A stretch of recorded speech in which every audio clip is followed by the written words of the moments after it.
everybody, and welcome to the official launch video for the latest section of England Coast Path, or ECP, to open in Cumbria.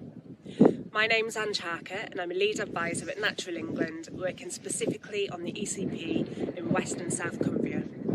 For audio description purposes, I'm a short white woman with long dark hair, nose piercings and black waterproof clothing.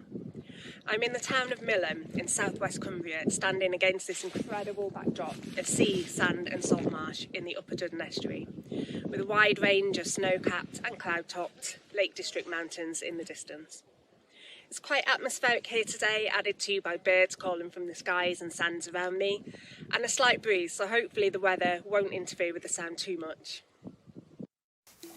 During this video, we'll share some more amazing views from this new 11-mile stretch between Salcroft and Green Road on the western side of the Duddon estuary, along with a celebration of the whole 80 miles of England Coast Path opened in the northwest so far. In particular, we'll share some highlights from our previous stretch opening event held in St Bees in September 2021. While we delayed the in-person celebration as long as we could during the pandemic, we know that it was still not completely safe for everybody to attend, despite our focus on accessibility and inclusion. So we took plenty of photos and we'll try and share a flavour of the day here too. On that note, we're also producing two versions of this video, one with captions, one with British Sign Language interpretation. These can both be accessed on Natural England's YouTube channel if you prefer a different version. Basic audio description will be written into the narration throughout either video. For example, team members will introduce themselves by name and give you a bit of information about what you can see behind them. So what is this England Coast Path business all about? I'm going to hand over to my colleague Claire Green to explain more. The England Coast Path is a brand new national trail, opening in stages around the country. National trails are long-distance walking and recreation routes across England and Wales, managed by local partnerships and Natural England. The England Coast Path will be around 2,700 miles long, not only doubling the amount of national trail in the UK, but creating the longest coastal footpath in the world. It will be railway marked with regular information signs so you can easily find your way around and know what you can do and where. The idea is you can come to the coast and know that you'll be able to go for a walk without being a map reading or outdoor expert. The trail also brings with it the coastal margin. In many places this means that you can also legally explore the area between the footpath and the sea for the first time, creating many more ways in which you can engage with nature at the coast. So let's begin our celebration by sharing the video which was produced when the Whitehaven to Salcroft stretch opened earlier this year. You'll see appearances and voiceovers from Lord Benyon, Minister for Rural Affairs and Biosecurity, Natural England's Chair, Tony Juniper, our Cumbria Area Manager, Helen Kirkby, and of course, the glorious scenery of the West Cumbrian coast, featuring drone footage of some of the beaches, dunes, farmland, towns, villages, industry, and views to be found en route.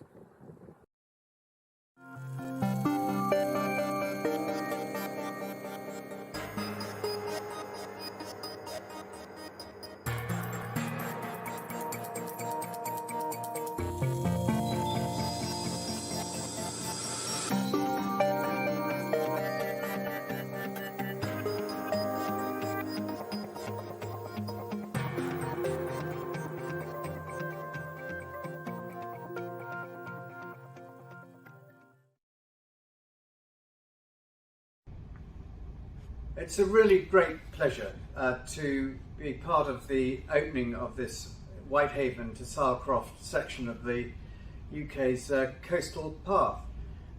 This is a new part of so far 430 miles of coastal path that is proving so popular with walkers and visitors alike.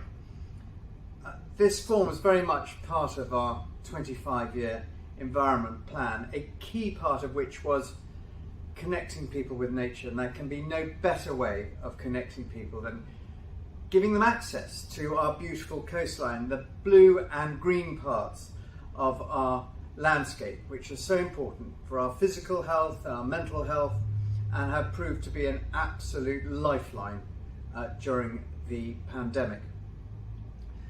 The coast is for us all to enjoy. And the coastal path is really important because it provides a high quality walking experience amongst some of the most stunning scenery in this country. And we know from experience elsewhere that it is an enormous boost to the local economy as well. This is an entirely virtuous circle, and it's a fantastic moment for the communities that are connected by this path. Here on this path, there are the most wonderful, stunning contrasts between sand dunes and cliffs, between the Cumbrian mountains and even an industrial landscape around Sellafield. But this forms part of our ambition right around the coast, and it's led by Natural England and DEFRA and access authorities, but landowners are absolutely crucial, as are local and national stakeholders. So on behalf of DEFRA and behalf of the Secretary of State, I want to say thank you to everybody involved. This has been an enormous piece of work. It's a great moment for local communities and for people who really want to enjoy our stunning coastline. Natural England is delighted to declare the opening of the Whitehaven to Silecroft section of the England Coast Path. The England Coast Path, when completed, hopefully later this year, will, at 2,700 miles long, be the world's longest coastal walking trail. This 32-mile section, like all of it, has taken a great deal of work. Some 500 owners, occupiers and other interests have been consulted, and not only are we opening a path, but also the coastal margin between the path and the sea, enabling people to enjoy a wide diversity of different settings, from dunes to beaches and from rocky shores to heathlands, all set within the spectacular scenery of West Cumbria. The benefits of this section of the path, and indeed all of it, will be very considerable, not least in connecting people with nature. This was a key aspect of the government's 25-year environment plan, was to connect people with nature in order to realise the many benefits we all gain from that, including for our physical and psychological well-being. There will also be many benefits for the economy, with coastal tourism attracting something like £1.8 billion annually of additional economic benefit across the country. And we hope that this section of the path, and indeed like all sections of the path, will be for the future bolstering businesses in ways that not only are beneficial for the economy, but also for people's health and well-being.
The Cumbrian coastline has some lovely quiet beaches, areas of sand dune, areas of amazing views and areas that are great for bird watching. On this stretch of coast alone we have 2 World Heritage Sites, and shortly we will have a coastal footpath that'll link from the Scottish borders right down through Cumbria and beyond to the Welsh borders.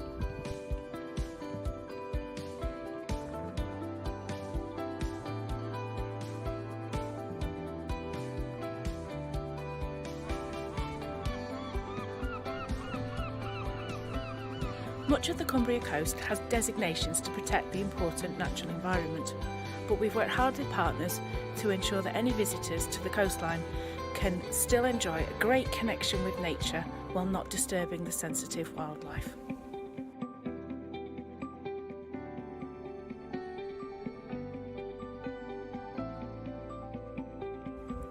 When most people think about Cumbria, they think about the beautiful scenery of the Lake District, about Beatrix Potter and about the steamers on Ullswater or Windermere.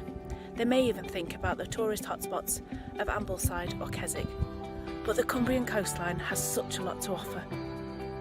We know from our survey evidence that a coastal path is likely to bring a boost to the local economy, with people requiring lunches, evening meals or places to stay.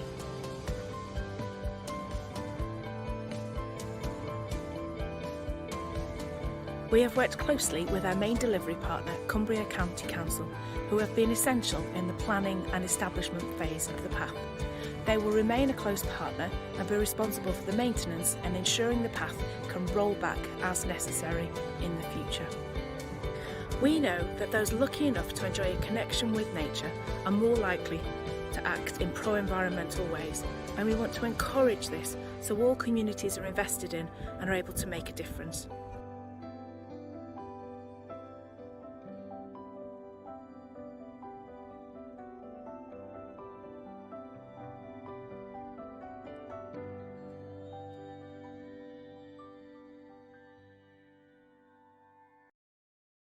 Hi, I'm Danielle Radley, an advisor on the North West England Coast Path team.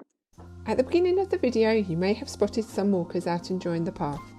These were our amazing ECP pioneers who walked the Whitehaven to Salecroft stretch for us on the day that it opened, the 31st of March 2021, during coronavirus lockdown. Because we couldn't hold a celebration event or even go and walk it ourselves, the local communities got involved and sent us their photos, video clips and thoughts on their new path. In separate, safe groups of 6 or fewer, our walkers covered most of the new 32-mile stretch between them, and we love seeing their photos, which you can see in the video now. Thank you for all your help and being our Day 1 pioneers. We're so glad you're enjoying the new path.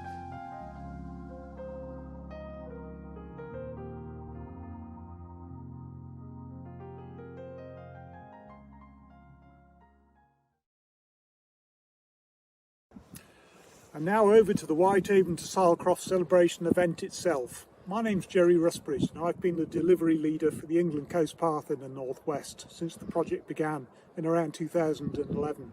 So it's been a real privilege for me to see this West Cumbria stretch develop from start to finish, a long but very rewarding process. As you can see, I'm standing on a huge rock-built seawall with the sea and sands away to your right. This is Hodbarrow Lagoon on our brand new stretch of the coast path.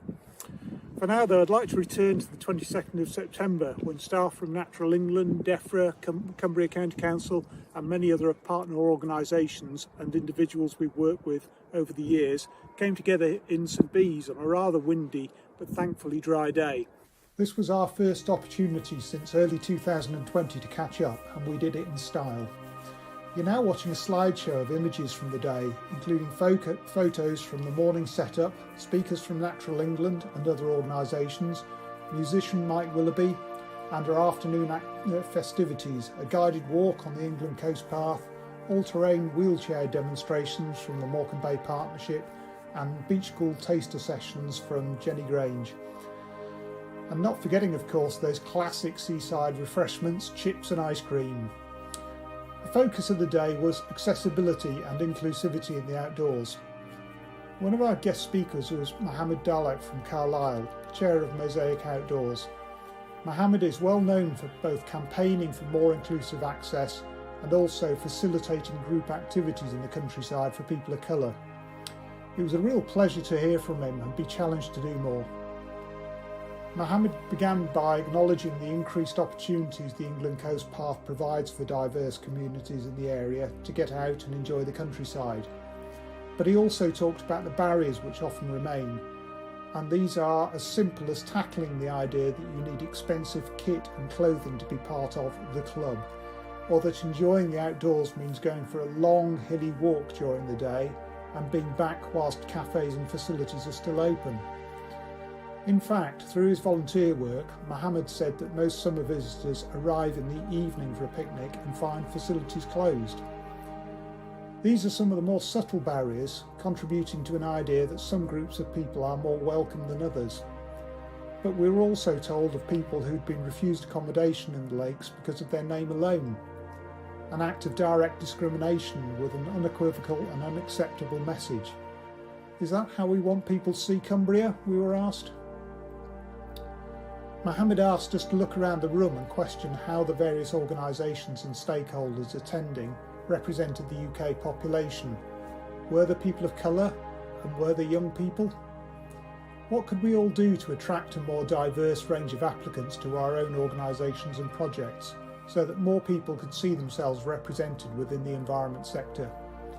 The next generation's passion for nature will be vital to its survival as the world tackles biodiversity loss and climate change. It's not enough for only some sectors of the population to have access to nature and landscape in order to develop this interest and to act in an environmentally friendly way as a result. We need everybody to care. We heard about population statistics which highlighted the progress yet to be made. The Black, Asian and minority ethnic population of the UK is around 20%, yet our sector employs less than 1%, and there are some similar patterns when looking at, for example, LGBT people or those with disabilities or chronic illnesses. How well are we listening to different demographics' lived experiences on how they access the countryside? Are we actively going to find out this to make sure that we're not just being tick box organisations? Natural England's Connecting People with Nature and Countryside Code teams are working hard to develop our outreach, but there will always be more that we can do within the environmental sector and as individuals within the outdoor and nature community to encourage more people to discover the benefits and joys of the outdoors. Our next speaker at the event was Debbie North, and my colleague Jem will be along in a moment to tell us more.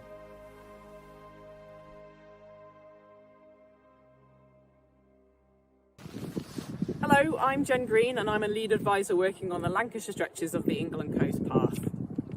I've worked for a long time on more inclusive access to outdoor exercise and recreation, and I'm really excited that the new section of the England Coast Path from Havrig to Green Road is some of our most accessible yet, thanks to both the terrain and the changes to the infrastructure installed here. So our second guest speaker at the September event was equally exciting. Debbie North has always been a lover of the Cumbrian Fells and the coast-to-coast long-distance path, which of course starts in St Bees, where we all gathered. Since becoming a wheelchair user, Debbie revisited the coast-to-coast using an adapted route and all-terrain wheelchair called a terrain hopper. Debbie's talk was an entertaining and emotional guide through her story and plenty of useful practical tips for us all to bear in mind when designing new access. We'll share some of these with you now. Meanwhile, the visuals on your screen are the additional drone footage we commissioned for the other stretches of the England Coast Path in Cumbria. Allenby to Whitehaven, which opened in 2014, and Walney Island opened in 2020. Alfred Wainwright's classic coast-to-coast route begins in St Bees and coincides with the England Coast Path for a short distance on the cliffs. With the recent announcement of plans to make the coast-to-coast a national trail, it was both an apt topic for us on the day, and also a very personal one for Debbie, having not only made the journey multiple times with her husband Andy, but even falling in love on the trail. After becoming a wheelchair user, Debbie and Andy worked up some adaptations to the route, using bridleways and lanes to, in theory, avoid physical barriers for the wheelchair. Of course, that's not always what they found. On a positive note, the Lake District section was better than expected, but in the Dales they encountered challenges such as eroded riverside paths in Swaledale, making the terrain hoppers' use quite dangerous. However, this section has since been upgraded to a far more accessible cycle route. One of the biggest problems was crossing a major road and sharing tracks and lanes with large vehicles. In one location, quarry workers agreed to halt work for a period of time to let them through, before being able to progress along the spectacular North York Moors. The day-to-day issues often revolved around individual items of infrastructure. Bridle gates with bars across the bottom allow horses and bicycles to pass over, but in preventing motorcycle access, also prevent many of the motorised mobility scooters on the market from passing. Gates which, in Debbie's words, require a PhD to open, with various awkward and difficult mechanisms involved, and even locked bridleway gates were an issue. We also heard that the biggest barrier for many people is the cost. A rugged hand wheelchair for day-to-day use might be around £4,000, and a terrain hopper might be around £12,000, with trampers and other brands of motorised all-terrain wheelchairs somewhere in between. There are some places where you can hire or borrow these, thanks to organisations such as Morecambe Bay Partnership and the National Trust, but these are relatively few and far between. Debbie suggested that setting up more wheelchair hire places would be a really worthwhile and effective way of spending funds allocated to the connection of people from all demographics with nature, reiterating what Mohammed said, to ensure that everybody has the chance to engage with the outdoors and have a role in its future. Debbie's new charity Access the Dales aims to help. Bringing us back to the coast to coast and her adventures with Andy, we found out that after a short spell of cancer, Andy sadly passed away last year. His wishes were for Debbie to carry on exploring and adventuring, and for a new children's all-terrain wheelchair to be purchased for use in the Yorkshire Dales. So on being asked what's next, Debbie's aim is more of the same, to grow the charity to provide more facilities so more people can experience the freedom her own wheelchair grants. A festival of accessible access is also planned in the Dales this year, but we are advised these improvements should not be left to charities alone. Much like Mohammed's talk, hearing from Debbie was a really powerful call to arms and certainly helped us on the England Coast Path team to consider accessibility as carefully as we can. As I mentioned earlier, our latest stretch is one of our most accessible yet, with some long sections free from gates and changes to infrastructure elsewhere to improve access for as many people as possible. If you're keen to try out this section on your own all-terrain wheelchair, please contact the team and we can advise you. But on that note, it's now time to return to Millom for the 9th of February ribbon cutting.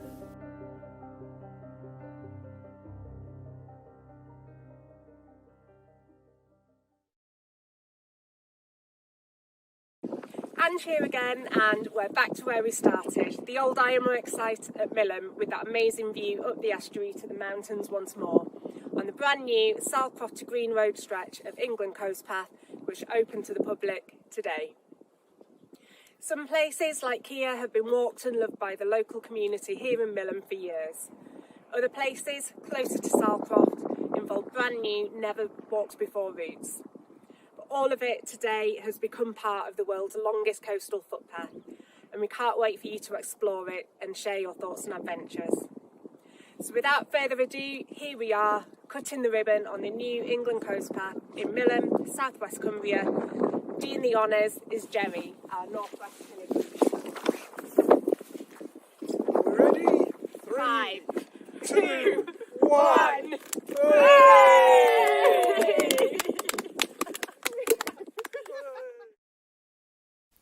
Jen and Ange here again to say thank you so much for joining us today.